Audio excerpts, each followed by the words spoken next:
Greetings and welcome, my friends. This is Everything Everywhere All at Once 2, the updated version of the Powerhouse Original, where Reanimator decks try to get big men into play from their grave.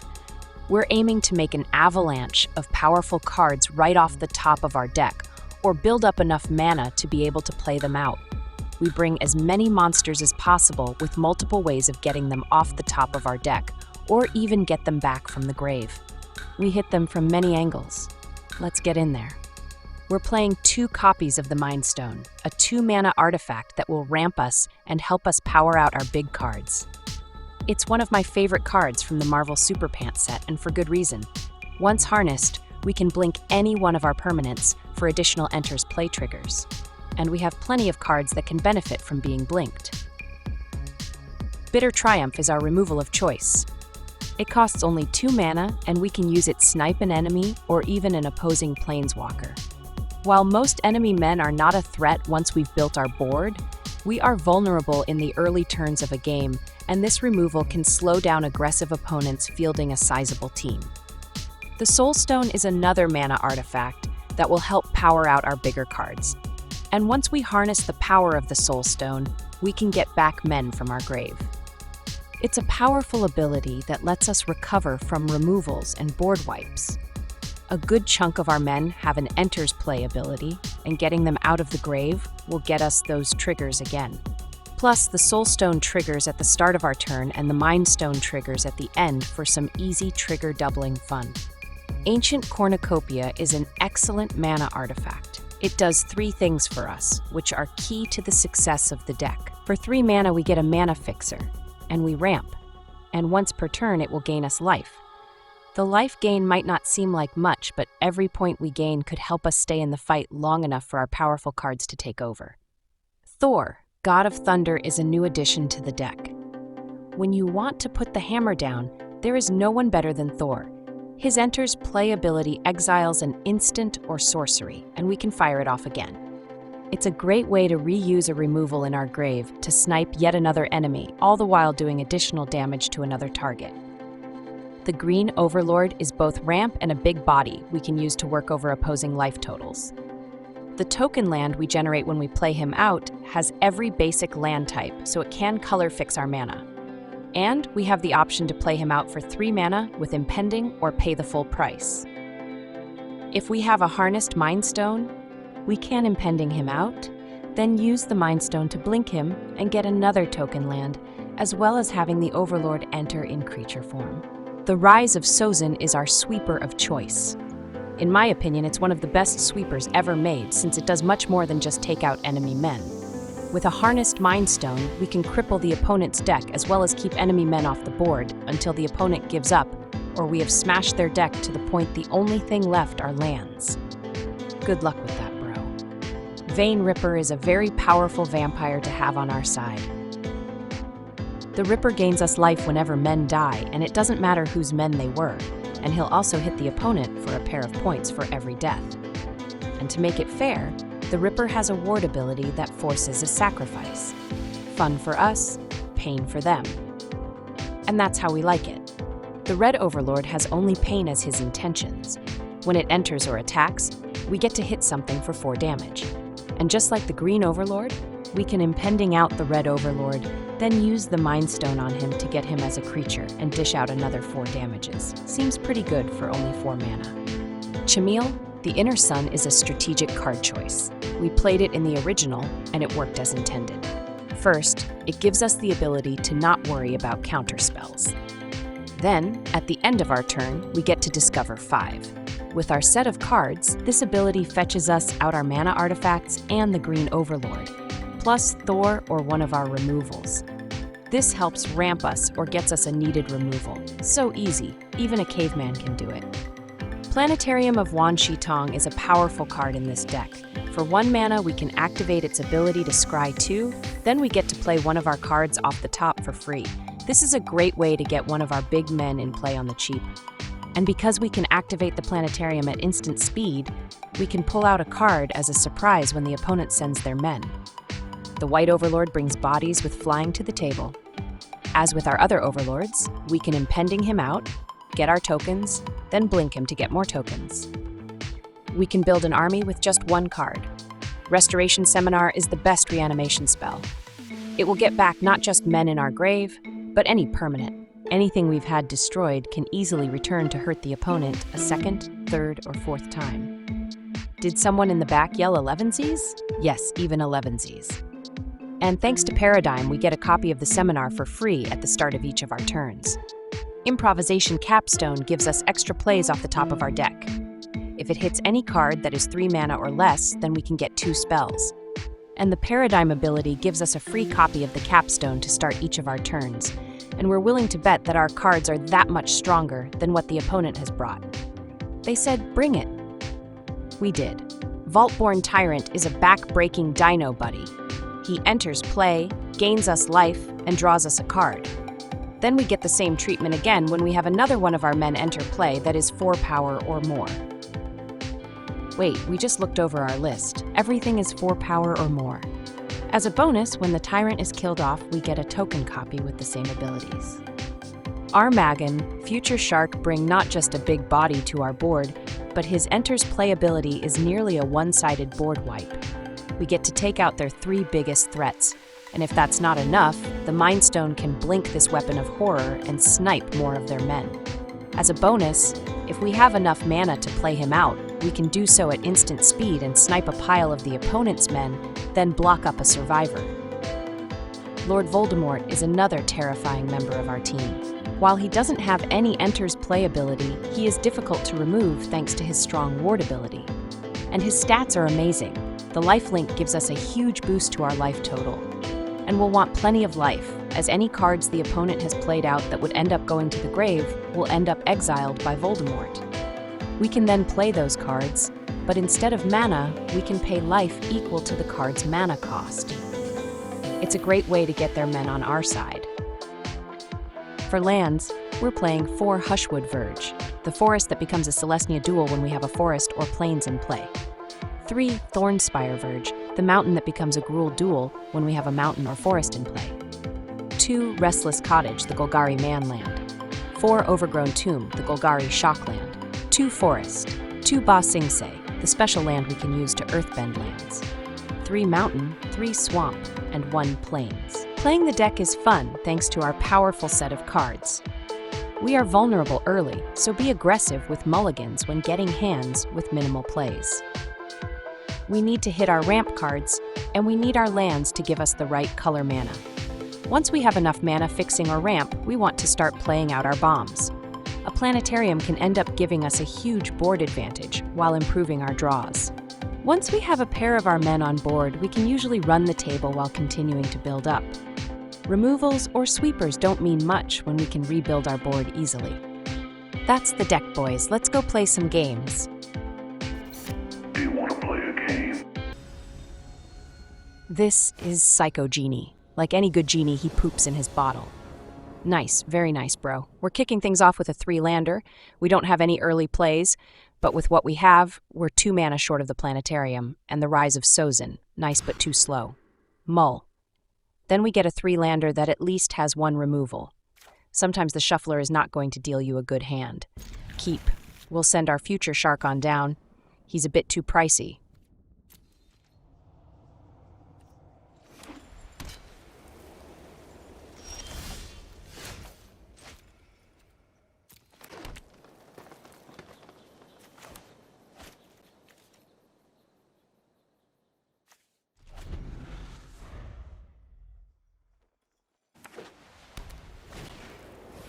They play out an authority. Nice, but the life they gain won't be enough to stop the bleeding when we get our men down. We draw another Horn of Plenty that can get us to 5 mana, and the life gain could make a big difference later in the game.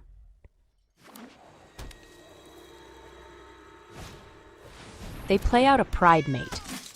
That authority was probably better off being a case of the uneaten feast, so they could gain life when they drop their men in. We'll be playing a Horn of Plenty on our turn, so we need to snipe their cat now or we won't be able to for a couple of turns. They save their cat with a restoration magic. We know life gain values their men on board highly. Without a board presence, they can't do anything. They drop in a channeler. It's all the classic life gain men, but they don't have any life gain. Oopsie poopsie, bro. You forgot to bring something, didn't you? Oh wait, there's a Leo now, but they only have the channeler to benefit from the point of life they are about to gain. We draw a land, and with our second Horn of Plenty, next time we untap, we'll have 6 mana.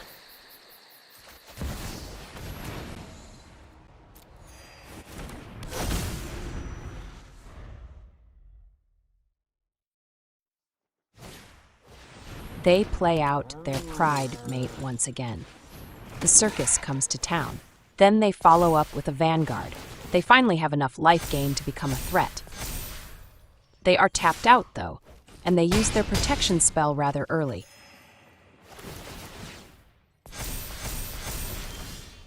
We draw a Mind Stone, and we have the mana to harness it. And once we do, it's GG's. For this turn, we're clearing their team out. Time to suck down a tall glass of pain, bro, and they scoop it up. That's GG's, no cheese needed. This is PVC pipe. No, wait, it's Personality Victim Jazz Commando. Your mom has jokes, bro. We get a 3-lander this time. We have a couple of our ramp artifacts and a green Overlord. That's 6 manas at least. Enough to get us to Chimil. Keep your pants on.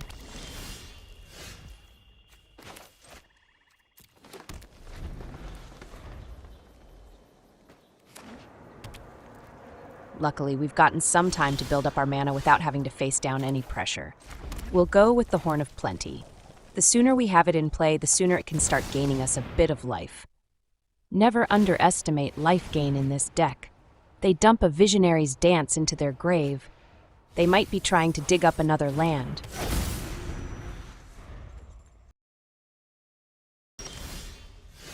We draw a Planetarium. If we can get our artifacts in play, we'll be in business. Chimil could be key as we saw them toss a 3 steps ahead into the grave.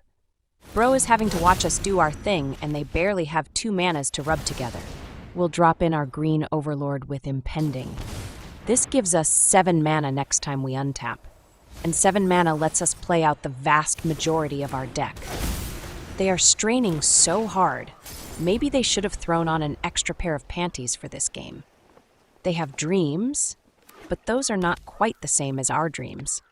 They've got plenty of counters in their graves, so they could have one, but we'll go with the Planetarium.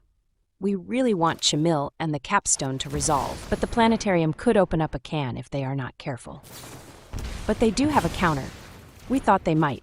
They keep holding up mana. At some point, the shields will have to come down, and that's when we'll drop in Chimil.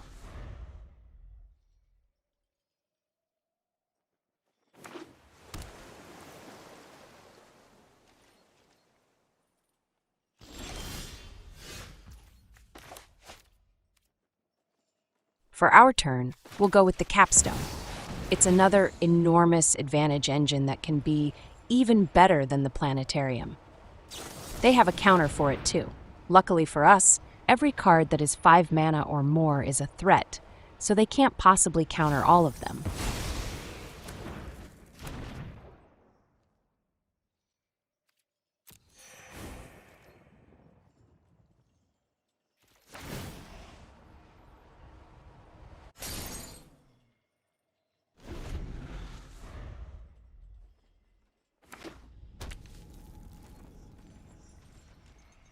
They go through their turn doing nothing yet again.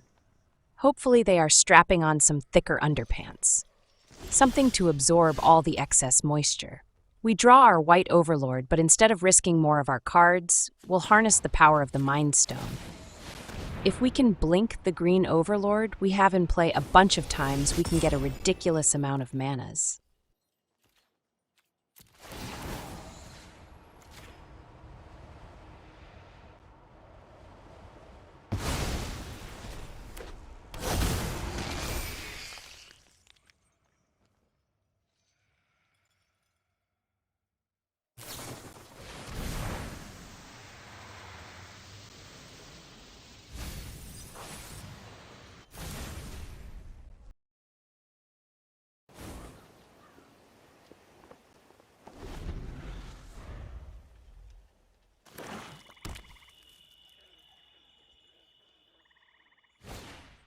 They hit our Overlord with a removal.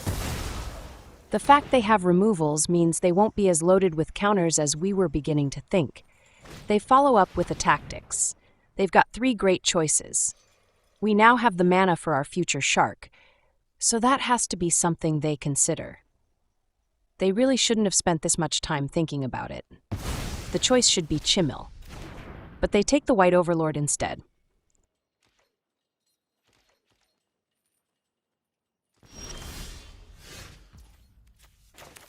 We'll pay the 2 life to drop in our land. Let's have as much mana available to us as possible. We might be able to force some decisions at the end of their turn.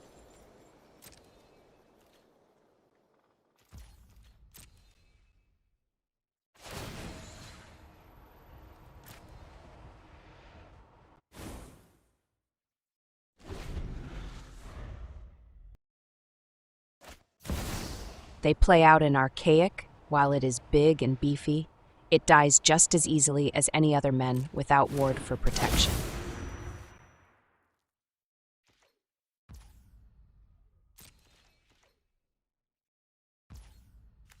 It's time for Armagon. The future shark will eat their archaic, and if they have something for us, we might have a chance to drop in our Chimil on our turn. They do have a counter, but their hand is down to just 2 cards. Our pants are still on, and we haven't had to double up on our underpants.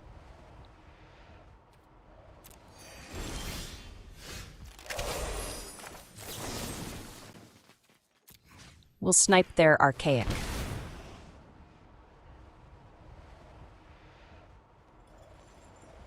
I was trying to save it for their manland, but they've forced this line of plays. The removals resolves, and their archaic is toast.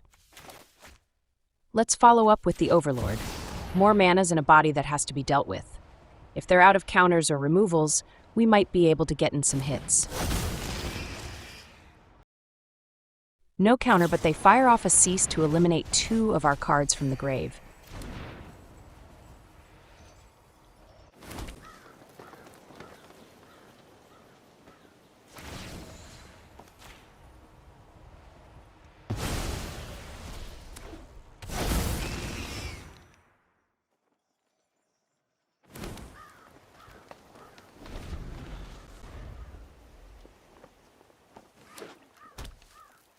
They play a land and call it a day. That archaic was probably supposed to get the job done. Oopsie poopsie, bro. Let's see if they do anything when we send it. If they have to tap mana, there's a greater chance we can resolve Chimil. They activate their shark land. Surely they aren't going to trade away their land. Surely not.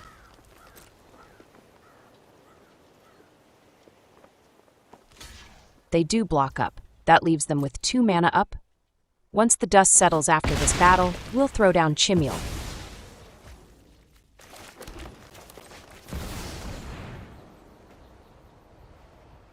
They see our artifact and play out a crab.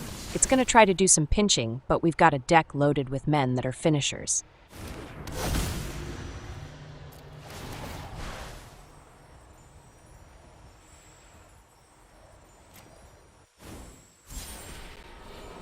Our Chimil gets us a soul stone.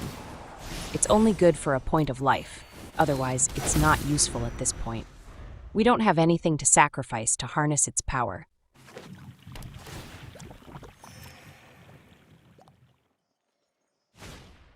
They fire off a Jetsam. They're looking for more ammo.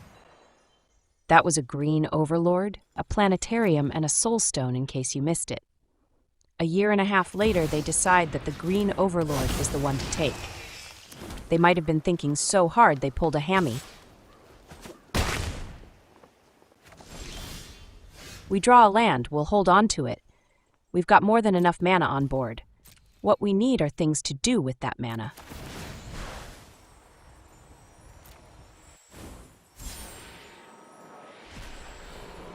Our Chimil gets us a removal, and we'll snipe our own Overlord. We have to cut down their men as well as our own. Well done, bro. Very well done.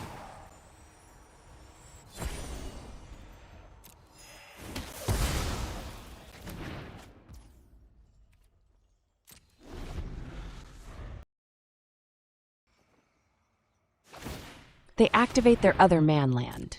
This one doesn't get the benefit of turning back into a land at the end of the turn.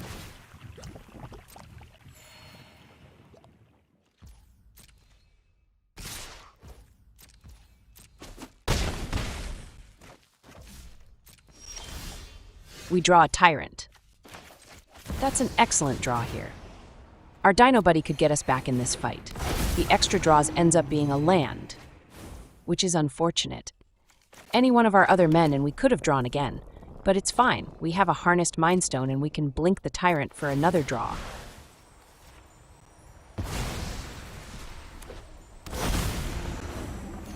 And the draw gets us Thor.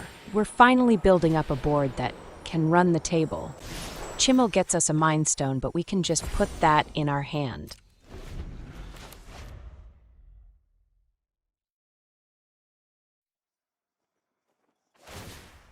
They activate their Shark Land.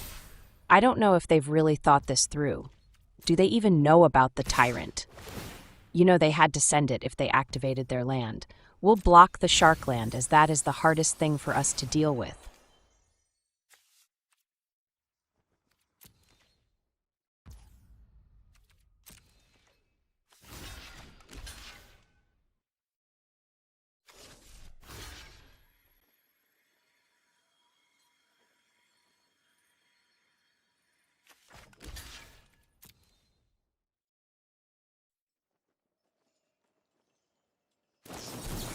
They fire off what would have been a counterspell, but those are all useless now. Every counterspell is a dead card unless it has other options.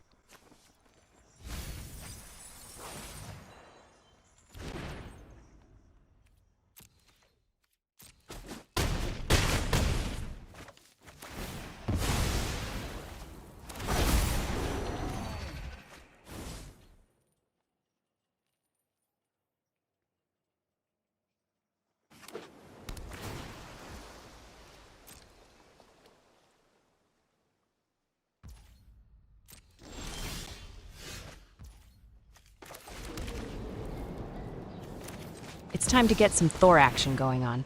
He's here to put the hammer down.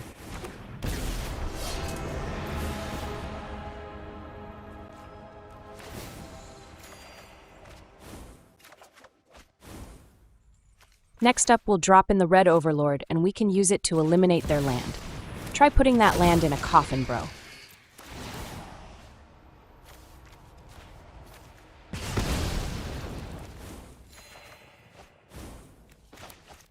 And we still have the mana to snipe their crab, even after all that. They poop it and scoop it. Change them drawers, brah. That's GG's, Thor cheese. This is Arachno Camper. He wants us to know he can lick you long time. Very long time. We get a 4-lander this time. We have all black cards in hand and 0 black mana to start the game with. We do have a Soul Stone, so if we were to draw into black, the rest of our deck becomes playable. Knowing this, it might be enough to give this hand a shot. Let's try it. Keep. Your hope's up. They play out a Dark Knight. That's not what we wanted to see. They've gotten off to a fast start, and we have a hand that is going to need some favorable draws. Challenge accepted, bro. Throw on a fresh set of Walter Whiteys.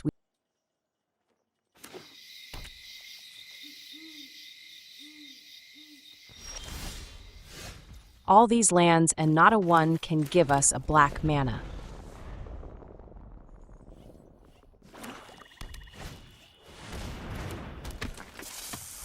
Wait a minute, they didn't send it. What's going on? Maybe they think we're mono red burn? Playing the mountain saved us a bit of pain, apparently. We draw a Horn of Plenty, and that will be our black mana. And that gets us to 7 mana with everything we have in hand. Playing it probably means we give ourselves away as not being a burn deck, but that's fine. We're almost set to pounce all over their poison mass. They throw down a Bloodletter for double the damages. That might give them the courage to touch their pants in that special loving way and send it. We draw a Mind Stone, but we need to prioritize the Soul Stone. We need that black mana to be able to fire off our removal.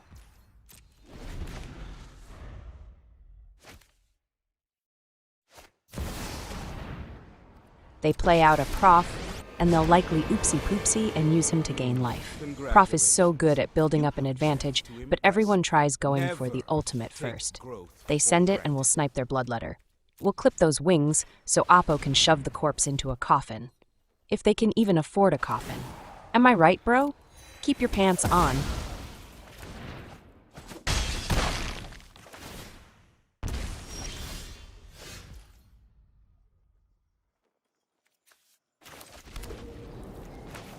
We'll go with Chimil this turn. It can start getting us additional plays, which we need badly in order to try to stabilize this board. And we get a removal right away that will deal with the prof. He might have gotten them more cards at some point, but now he was just a 4-mana, gain 3 life spell.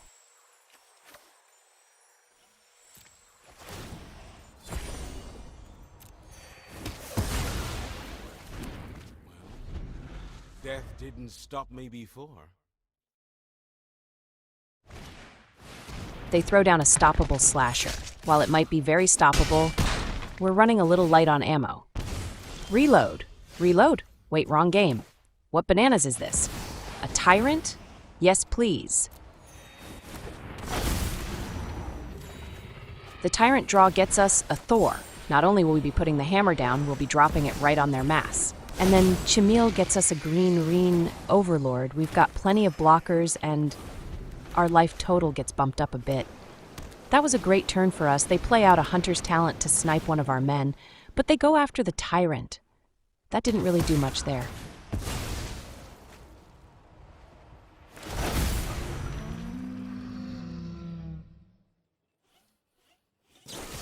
And then they burn a removal to take out the token tyrant. While they've held the advantage so far, you can feel the table start to turn. We're a turn or two away from rearranging the furniture up in here.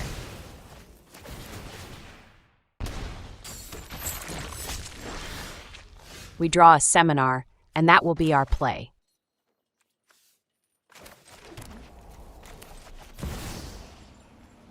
We'll get back our Overlord.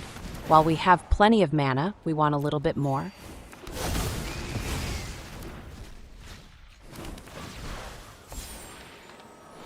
And then Chimil gets us a second green Overlord, just how we like it.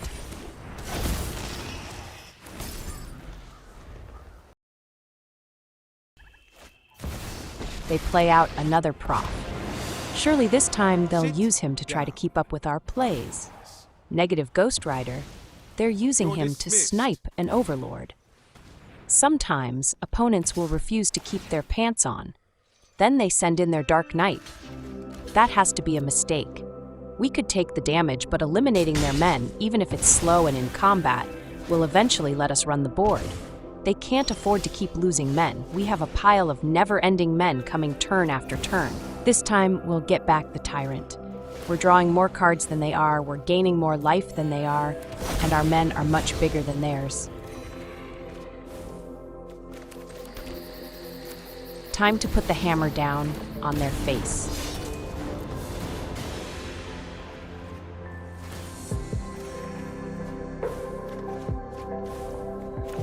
We'll use the removal to snipe the prof. We've applied the ruler to his shiny bubble-shaped mass.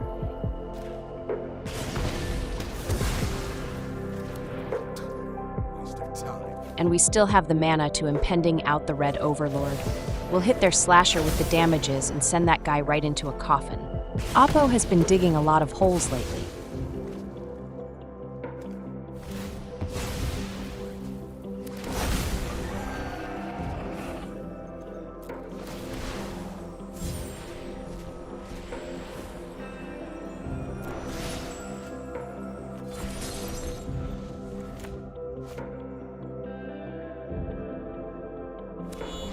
They drew a land, and all they have left is their Serpent Society and a pair of sanctuaries they can animate. They send it, but I don't think they know we're at 17 life. This doesn't do anything. It doesn't even look good on paper, unless it's toilet paper. But even then, it looks like a big, brown, chunky smudge.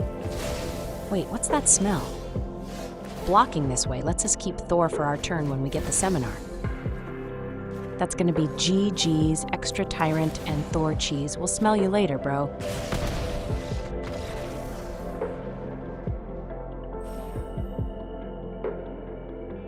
And that, my friends, is another satisfied customer.